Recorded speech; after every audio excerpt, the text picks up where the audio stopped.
నీ కోసం లెక్కప్ప చెప్పాలి కనుక నువ్వు ఎలా నడుచుకుంటున్నావు, ఎలా ప్రవర్తిస్తున్నావు అనేది కూడా నువ్వు జాగ్రత్త పడాల్సిన అవసరం ఉంది. కొన్నిసార్లు పక్కనోడు చెడగొట్టడం అవసరంలా, వాడే చెడిపోతాడు. అవునా?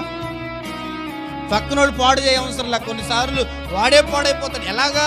తన హృదయంలో కలుగుతున్న ఆలోచన బట్టి, అపవాది తనను ప్రేరేపిస్తున్న విధానాన్ని బట్టి, అపవాది తనని అనేక రకాలుగా ఇబ్బంది పెట్టి శోధించి లోకానికి పాపానికి బానిస చేయడానికి ప్రయత్నించిన ప్రయత్నాన్ని బట్టి, యవన కాలంలో తనకు వస్తున్న యవనేచ్ఛలను బట్టి, ఆయా వయసులో తనకు ఎదురవుతున్న ప్రతి శోధన బట్టి ఎవరో పాడు చేయవసరంలా, తనలో కలుగుతున్న ఆ యవన కాలపు ఆ వయసును బట్టి కలుగుతున్న ఆలోచనలు కావచ్చు, కోరికలు కావచ్చు, తన ఇష్టానుసారంగా జీవించే జీవితం కావచ్చు, ఏం చేస్తున్నాడు అంటే చెడిపోతున్నాడు. హల్లెలూయా.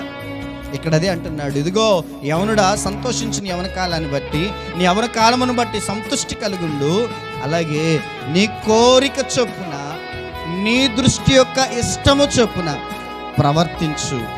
అయితే వీటన్నిటిని బట్టి దేవుడు నేను తీర్పులోనికి తెస్తాడని జ్ఞాపకం ఉంచుకో అంటున్నాడు. దేవుని స్తోత్రం కలుగునుగాక.